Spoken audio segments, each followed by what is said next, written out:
The wedding dress weighs more than she does. 6-year-old Isabel of France can barely lift her feet beneath the weight of golden silk and jewels. Her tiny shoulders vanish under layers of embroidery that drag across the cold stone floor of St. Paul's Cathedral. Hundreds of candles burn high against the cathedral's arches, casting the nobles' jewelled faces into a blur of gold and shadow. The organ thunders, filling the hall with music that feels too grand, too heavy, like the moment itself. Isabel doesn't understand the words being whispered around her. All she knows is that each step is pulling her away from home, from her childhood, from everything she knows. Before we dive deeper into this haunting chapter of history, take a moment to subscribe if you haven't already, and comment below to share where you're watching from. These forgotten stories of children turned into queens, of innocence lost in the name of power are worth remembering, and I'd love to know who's exploring them with me. Now, let's return to St. Paul's Cathedral, where a 6-year-old girl is about to be crowned queen.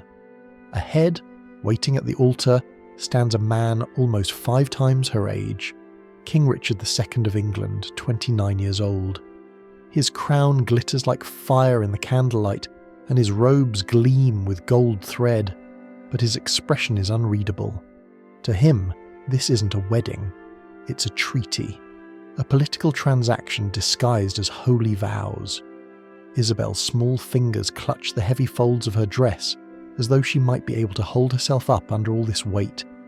The weight of the crown, the weight of her father's decisions, the weight of 2 kingdoms resting on her shoulders. She doesn't know what a peace treaty is.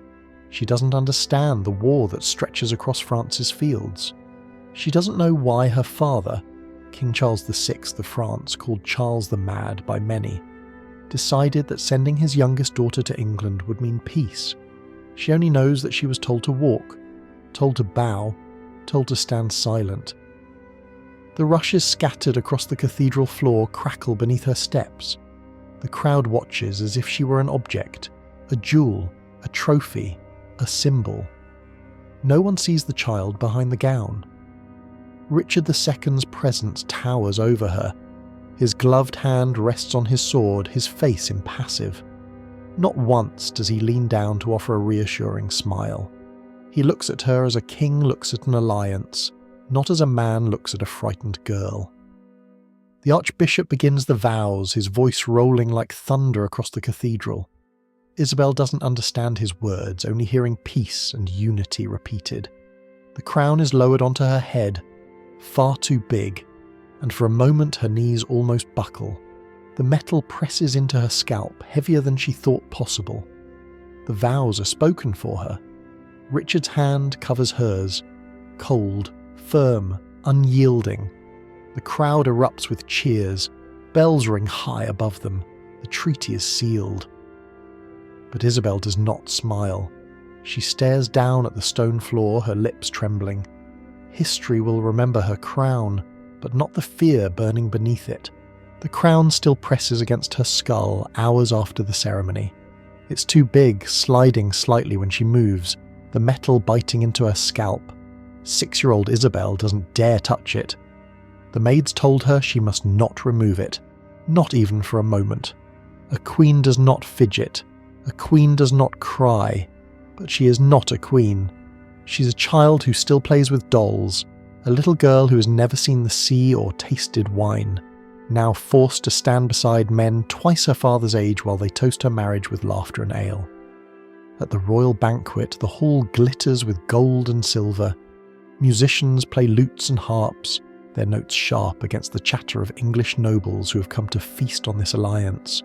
Roasted boars, pies, and honeyed fruit line the tables. The air smells of spices and wine, heavy and sweet. Isabel does not eat. The food looks strange. The faces look stranger. Richard II sits at her side, his crown glimmering in the torchlight. He says little.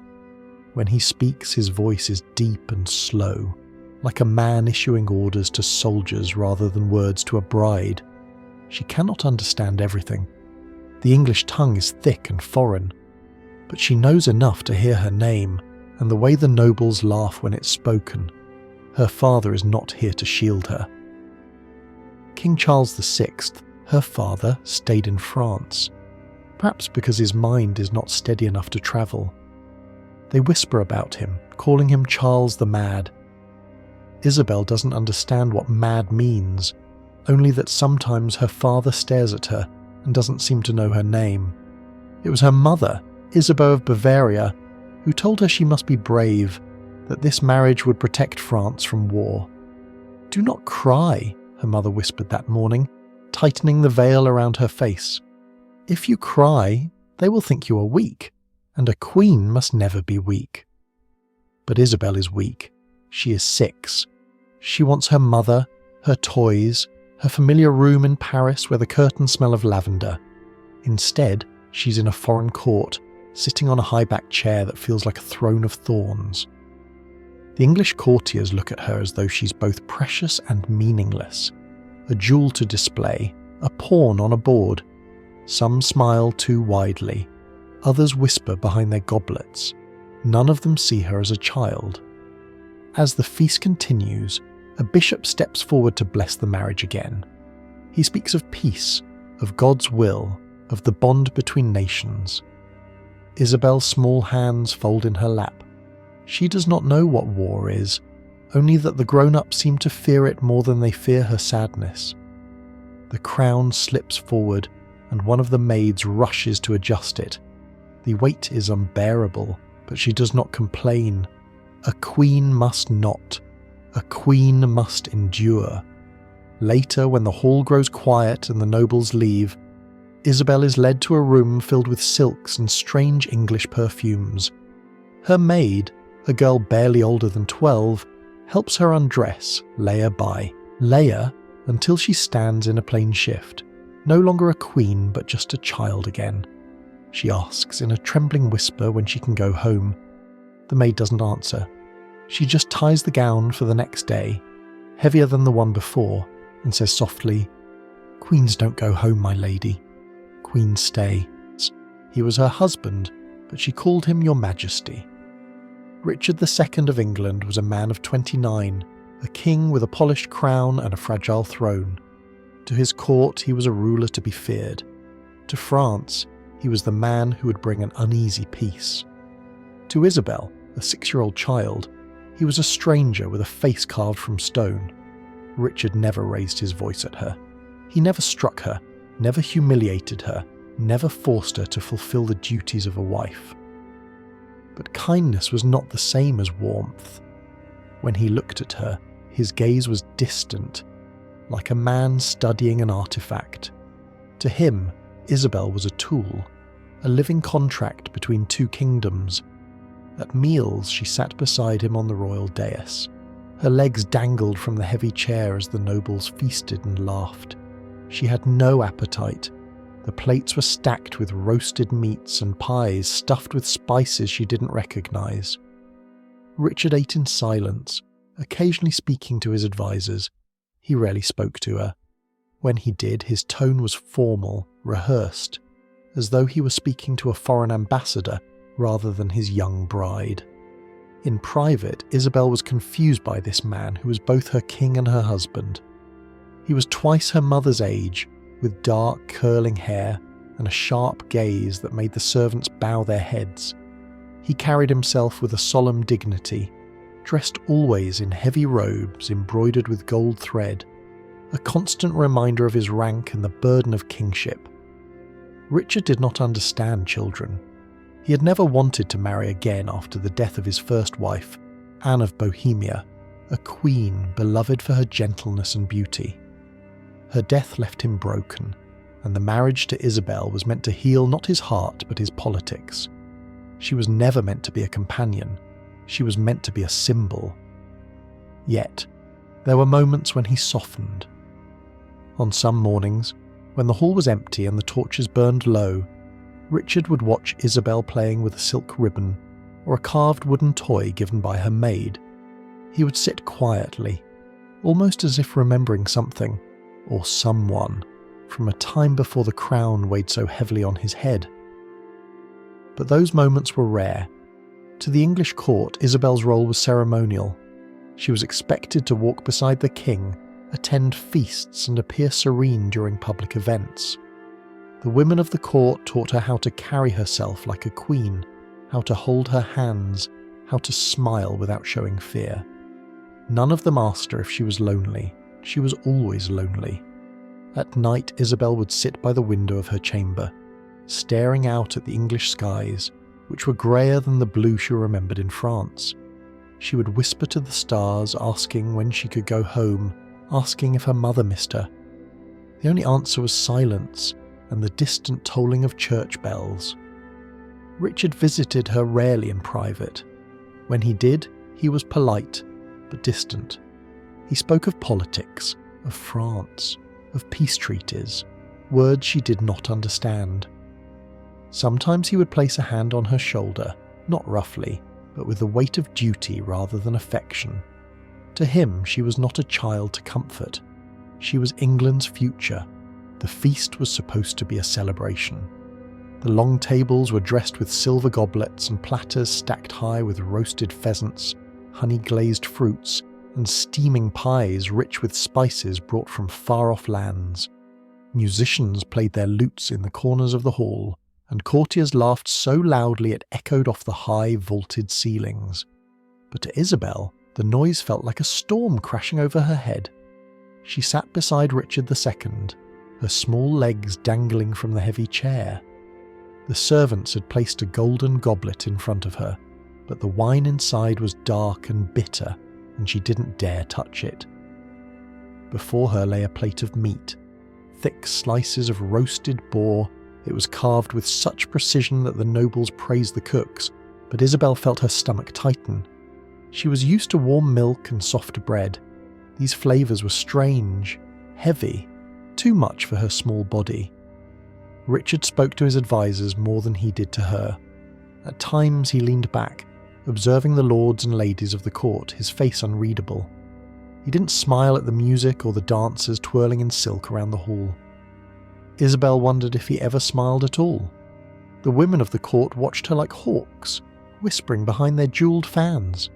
Was she pretty enough? Did she carry herself like a queen? One noble woman leaned toward another, murmuring something that made them both smirk. Isabel didn't understand their words, but she felt their judgment like a weight pressing against her chest. When the first toast was made, all eyes turned toward her. A servant handed her a small silver cup, urging her to raise it. Her hand shook as she lifted it, mimicking the king's movements. The hall erupted in applause as if a child's awkward gesture had sealed a kingdom's fate. The hours dragged on. Isabel's back ached from sitting so still. The crown tilted slightly on her head, and she didn't dare touch it. A queen's crown must never fall. When the feast finally ended, Richard stood, signalling the end of the evening. The guests rose and bowed, the hall falling silent as he led the way out. Isabel followed, her small hand barely reaching his. She was led not to a warm nursery or a bed filled with dolls, but to a chamber draped in dark velvet, filled with the scent of foreign perfumes and the quiet, suffocating air of expectations. The shadows in the corners of that room felt heavier than the crown on her head. The English court was not a home. For Isabel, it was a cold, echoing maze of stone corridors and stern faces. The people here spoke in a language that twisted around her ears, words she barely understood. When they did speak to her, it was in slow, careful tones, as if she were a decorative doll rather than a living child. Her French maids tried to comfort her, whispering soft lullabies as they dressed her each morning. But even their voices trembled under the weight of English eyes watching every movement. Isabel's silks and jewels were admired by all, yet they only made her feel smaller, like a child hiding inside clothes meant for someone else's life. The days were long and filled with lessons. She was taught how to walk, how to bow, how to smile in a way that did not seem childish but queenly. Tutors corrected her posture, her speech, even the way she lifted her spoon at meals. They told her, a queen must never slouch. Though her small body longed to curl up on the floor and play with her wooden horse, the only toy she'd managed to keep hidden beneath her pillows. The courtiers were polite, but their politeness was sharp-edged, always laced with expectation. Isabel was not just a bride, she was the embodiment of a fragile peace. If she stumbled, if she cried, if she seemed too childish, whispers spread through the palace like wildfire. Richard II rarely visited her chambers. When he did, he came surrounded by advisors, his presence heavy with formality. He would ask, "Are they treating you well, my queen?" in a voice that sounded more like duty than care. Isabel would nod, even when she wanted to shake her head and cry. Her loneliness deepened with each passing week. The English ladies in waiting didn't know how to speak to her. Some were kind, offering her little cakes and patting her head gently.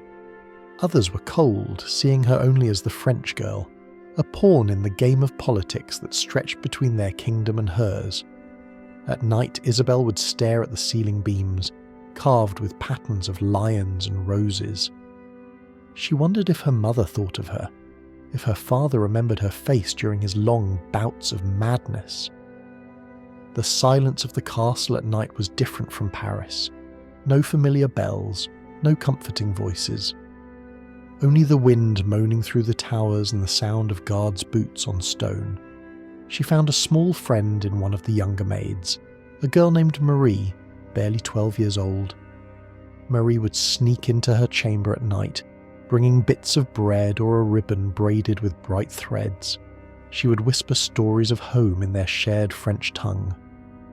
Isabel clung to her presence, because in Marie's soft voice she felt something familiar, something warm. The English court wanted her to be strong, to be silent, to carry the weight of a queen, but in the privacy of her bed, curled beneath heavy furs, Isabel would clutch her toy horse and cry into the dark. She was a child lost in a world of adults who did not see her as a person. To them, she was France wrapped in silk. Isabel didn't know what war was. She only knew that her marriage was meant to stop it. The adults spoke of peace with such gravity that even her small heart understood something terrible must exist on the other side of the silence. The 100 Years' War had torn England and France apart long before Isabel was born. It was not just a war of armies, but of pride, bloodlines, and power. By marrying the French princess to the English king, both crowns believed they could forge a fragile truce. But no one asked Isabel what she wanted. No one asked if she even understood the bargain her life had become. In the cold halls of Westminster, she would overhear the murmurs of English lords. They saw her not as a girl, but as a pledge, proof that France feared England enough to give away its royal blood. Some called her the peace offering, others the little French prize. The words stung, even though she didn't always understand them. At court gatherings, Richard II would often place his hand lightly on her shoulder when discussing matters of war with his advisors. It wasn't affection, it was a reminder to his nobles. This child is the thread holding two kingdoms together. To the French, she was a symbol of hope, a princess sent to tame England's fire. To the English, she was a test of loyalty, a reminder of the fragile peace their king had bought with a child bride. But peace was never simple. Whispers of rebellion stirred across England. Richard's own rule was fragile, threatened by powerful lords who questioned his decisions and his strength. They mocked his love of finery, his extravagant spending, his obsession with appearances rather than conquest. In their eyes, marrying a 6-year-old girl instead of securing military victories was another sign of his weakness. Isabel was caught in the middle of a storm she couldn't see, much less control. When she walked through the palace corridors, the courtiers would bow, but their eyes were cold. If peace failed, she would be blamed, as though her small hands could stop armies or silence the clang of swords. She missed France, but France had sent her here. She wondered if her father thought of her when he sat in his mad silences. Did he remember that he had given away his youngest daughter to save his throne? Sometimes Richard would speak to her about peace, though his words were strange and heavy. "One day," he told her once, "you will understand what this marriage means." You will see that you have done more for England and France than any army could." Isabel nodded, though the words made no sense. She only wanted to go home, to see her mother's face, to hear her nurse sing her to sleep. Outside the palace walls, England remained restless. Tax riots shook the countryside. Peasants whispered that the king cared more for silk and gold than his people. Every time Richard's authority faltered, the treaty with France, and Isabel's presence, became a target. Her very existence was a reminder that the kingdom's future was not secured by strength but by a child. One cold winter evening she heard 2 guards speaking in hushed tones outside her door. "If the French break the treaty," one said, "what then? Will the little queen be sent back like broken glass?" The words sank into her heart like stones. Isabel didn't understand war, but she understood fear, and she understood that in this court her life was not her own. She was not a daughter, not even a child. She was a treaty wearing a crown. The first time Isabel saw fear in Richard's eyes, she didn't understand why. He had always been a man of composure, calm, calculating, his words as polished as his crown. But by the winter of 1399, something in him had changed. Whispers spread through the palace. Henry Bolingbroke had returned. The king's cousin, exiled and stripped of his inheritance, was gathering men, gathering power, and gathering the kind of loyalty Richard had long lost. Isabel watched the court unravel like a tapestry coming apart at its seams. The lords who once stood proudly beside Richard now whispered in corners, exchanging looks of unease. The feasts grew smaller, quieter. Even the musicians played with less confidence, as though afraid to draw attention to themselves. For Isabel, the changes were confusing. She saw fewer smiles from her attendants. Her lessons were cut short. The king's visits, already rare, became frantic and hurried. One night, he came to her chamber with his crown under his arm, his robe hastily fastened, his face shadowed by something she could only name as sorrow. "Be brave, my queen," he told her, his voice low as if every word might betray him. "If I go, they will send you home, back to your family." Isabel's small hands reached for his sleeve, but he pulled away, as if even her touch reminded him of all he stood to lose. He left her with no explanation, no comfort, just the echo of his boots fading down the corridor.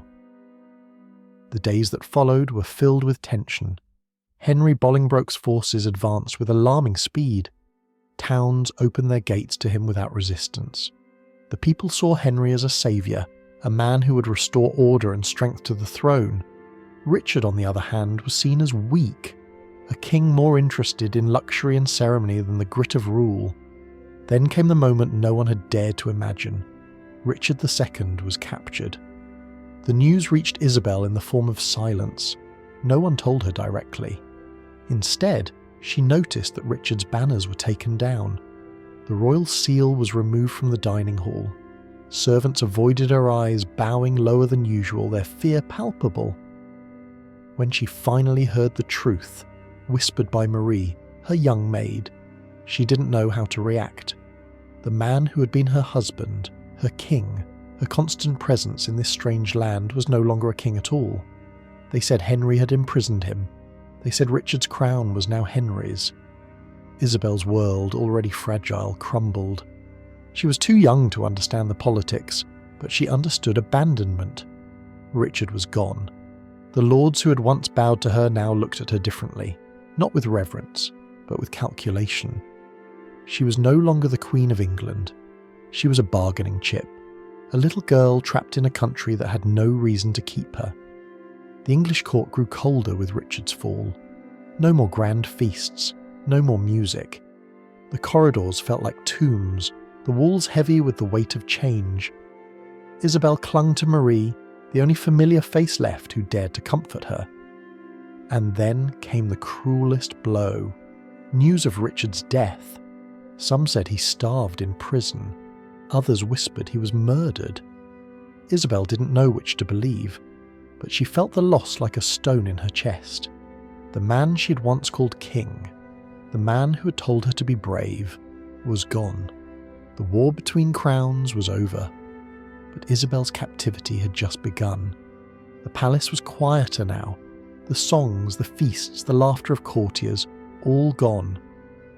Without Richard II, Isabel became an ornament no one wanted to polish.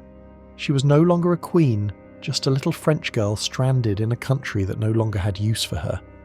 The English lords debated what to do with her, but none of them spoke to her directly. She was too young to understand their schemes, yet she understood the loneliness they left behind. Her golden gowns were taken from her room, replaced with plain fabrics. The crown that had once pressed into her scalp was locked away, as if the memory of her brief queenship was an inconvenience best hidden. They no longer bowed to her. She was treated like a relic of a failed reign, a living reminder of a king who had lost his throne. Some days they kept her locked in her rooms for hours, her meals brought on trays by silent servants who wouldn't meet her eyes. The corridors she had once wandered were now forbidden territory. Even the gardens where she had played with Marie under watchful eyes were barred to her. Marie whispered to her, "You will go home soon, my lady. France will send for you." But weeks turned into months and no one came. France had its battles to fight. Isabel's father, King Charles VI, was too consumed by his own madness and the fragile politics of his court to demand his daughter's return. And so she waited. Some days Isabel would press her face against the window, staring across the grey English landscape. She would trace shapes in the fog on the glass. Castles, stars, the curve of her mother's smile. She whispered in French to herself, afraid that if she didn't speak her own language, she might forget it entirely. At night, the loneliness was worse. The palace halls echoed with strange sounds, the footsteps of guards, the scratching of mice behind the walls, the moaning wind through the chimneys. She would lie awake, clutching her wooden horse, and cry silently so Marie wouldn't hear. She wasn't a queen. She wasn't even a daughter here. She was just forgotten. There were moments when she tried to remember Richard, not as a king, but as a person. His voice, deep and distant, calling her my queen. His shadow was passing through the corridors, the faint smell of musk on his robes when he placed his hand on her shoulder. She couldn't decide if she missed him, or simply missed being seen. One cold morning, a group of lords arrived at her chamber. They spoke with stiff courtesy, informing her that she might soon be returned to France. Isabel's heart leapt, but their tone carried no warmth. To them, she was not a child going home. She was a failed treaty being sent back across the channel. Marie packed what little she had left. A few dresses, a comb of ivory, the wooden horse that had survived every turn of her story. Isabel watched in silence. She didn't know if she should be relieved or afraid. France might be home, but it was no safer than England. She had been bartered once. Could it happen again? And in the silence of her empty chamber, one thing became clear. Isabel's life had never truly belonged to her. Not in England, not in France, not anywhere. When Isabel finally left England, the Channel winds were sharp against her cheeks. She clutched her maid Marie's hand and stared at the grey water, wondering if it was carrying her home or back into another cage. She was 9 years old now, old enough to understand that nothing about her life had been hers to choose. France welcomed her with silence. There were no cheering crowds, no grand ceremonies, no warm embrace from her father, King Charles VI. He was lost in one of his dark spells again, wandering the palace, muttering that he was made of glass and might shatter if touched. Her mother, Isabeau of Bavaria, received her with politeness but no tears. Isabel was simply a piece of diplomacy returned, a pawn moving back across the board. Her years in England were rarely spoken of. She was no longer a queen. She was a girl of 9 who had been both celebrated and forgotten by 2 kingdoms. She would sit in her chamber in Paris, staring at the embroidered curtains, and wonder if anyone remembered that she was once crowned in a cathedral filled with light. But childhood in royal courts rarely offered rest. Within 2 years, Isabel was forced into another marriage. At just 11 years old, she was given to Charles of Orleans, a young French nobleman who would one day become Duke of Orleans. This time, she understood more of what was happening. She knew she was not marrying out of love or choice, but because her blood carried the weight of treaties and alliances. She didn't cry this time, not because she wasn't afraid, but because she had learned that tears were useless. Queens did not cry. Queens endured. Yet the scars of her English years never left her. She often spoke softly of her days in Westminster, the cold halls, the strange food, the crown that pressed into her scalp until her neck ached. Sometimes she would ask Marie, "Do you remember England? Do you remember the day they placed the crown on my head?" And Marie would nod, whispering, "I remember, my lady. I remember everything." Isabel's life would remain marked by tragedy. She never returned to England, never saw the crown that once belonged to her, and never had the chance to decide what kind of life she wanted. Her story was one of many, buried beneath the grandeur of medieval politics, where daughters were given away like coins and childhood was a luxury only peasants could afford. She died young, just 19 years old, after giving birth to a stillborn child. There was no great monument built for her, no songs written in her name.